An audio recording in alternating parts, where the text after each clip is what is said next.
Assalamualaikum warahmatullahi wabarakatuh. Gimana kabarnya teman-teman? Semoga dalam keadaan sehat walafiat. Hari ini Bu Ina akan lanjutkan materi kita tentang tata nama senyawa kimia ya. Nah, sebelumnya Bu Ina kan pernah jelaskan tentang tata nama senyawa biner non-logam. Nah, kali ini kita akan belajar tentang tata nama senyawa ion golongan utama.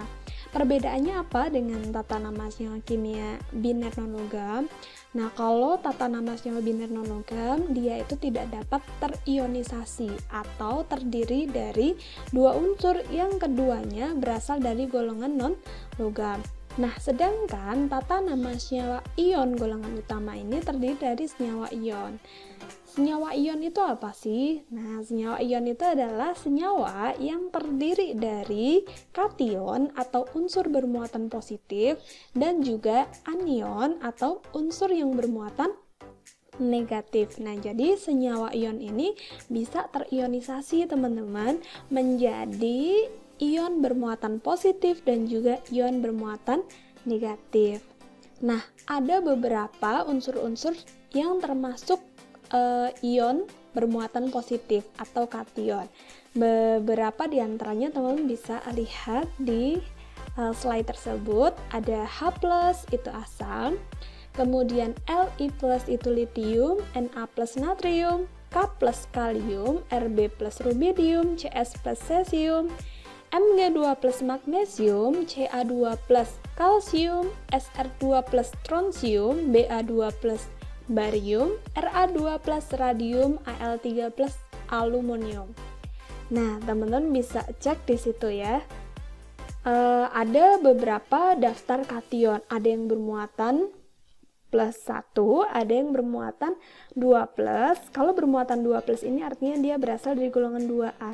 Ada yang berasal dari golongan 3A ditandai dengan 3+, ada aluminium ya. Sedangkan kalau 1+ sendiri dia berasal dari golongan 1A. Nah, kemudian ada pula daftar anion atau unsur yang bermuatan negatif. Beberapa diantaranya teman-teman bisa lihat di situ. Nah, kalau tadi itu ada H+, H itu bisa menjadi kation sekaligus anion. Ketika dia itu menjadi anion atau H-, maka namanya tidak lagi menjadi asam, tetapi melainkan hidro plus ida atau hidrida. N3- itu nitrogen ya. Nah, tapi akhirannya diganti dengan ida, jadinya nitrida. Begitu juga dengan oksigen. Oksigen plus ida menjadi oksida. S2- sulfur plus ida menjadi sulfida. F- fluor plus ida jadi fluorida. Cl klor plus ida klorida.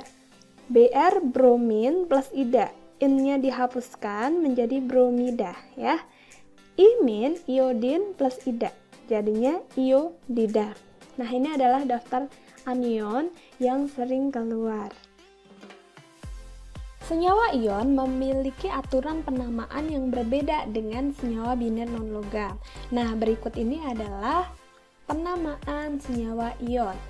Nama kation diikuti dengan nama anion diakhiri dengan akhiran ida.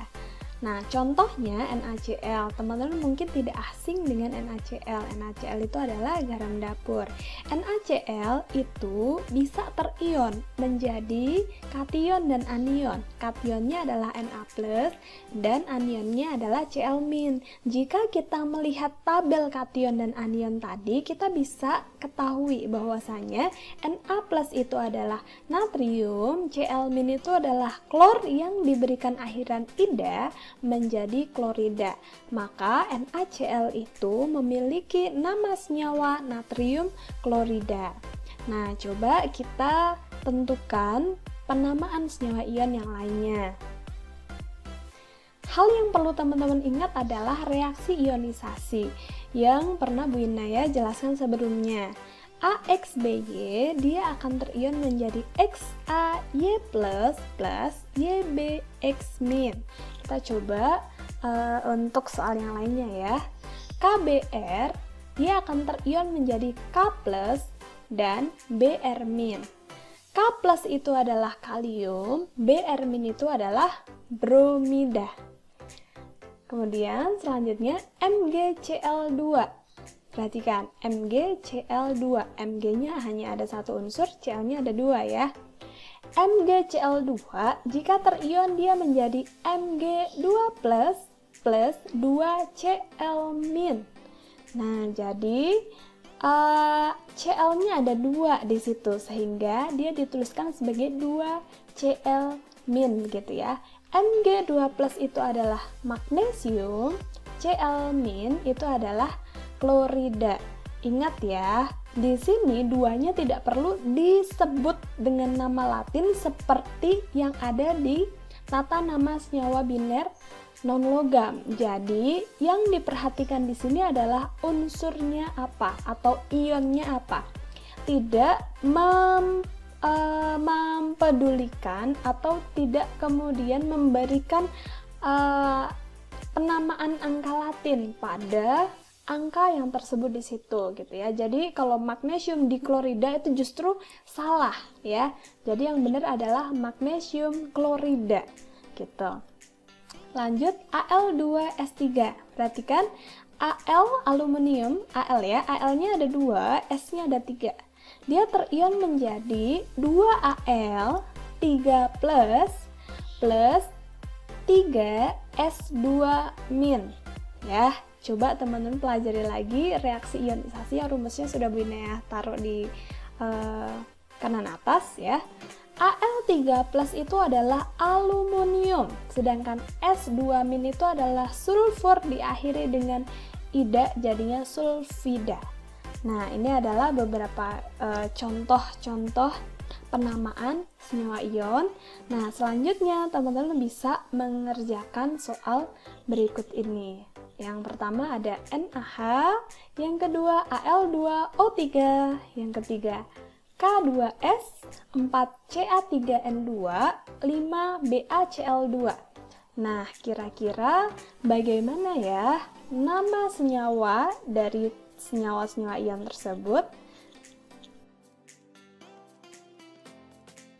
Baik, kita akan bahas soalnya mulai dari nomor 1. Hanya saja Bina ingatkan kembali kepada teman-teman untuk memahami tentang reaksi ionisasi. Oke, kita mulai dari nomor 1, ada NaH, dia akan terion menjadi Na+ dan H-. Na+ di sini adalah natrium, sedangkan H- adalah hidrida. Ingat ya, di sini H- hanya berfungsi sebagai anion, bukan kation. Jadi penggunaannya bukan asam, melainkan hidrida. Lanjut ke nomor 2, Al2O3. Ya, dia akan terion menjadi 2Al3+ plus 3O2-. Al3+ adalah aluminium, O2- adalah oksida. Lanjut, K2S, dia akan terion menjadi 2K+ plus S2-. K+ adalah kalium dan S2- adalah sulfida. Lanjut soal nomor 4, Ca3N2, dia akan terion menjadi 3Ca2+ plus 2N3-. Ca2+ itu adalah kalsium, sedangkan N3- adalah nitrida. Dan yang terakhir, BaCl2, dia akan terion menjadi Ba2+ plus 2Cl-. Ba2+ adalah barium, Cl- adalah klorida. Oke, semoga dengan penjelasan ini teman-teman bisa mengerjakan soal-soal tata nama senyawa ion yang lainnya. Terima kasih.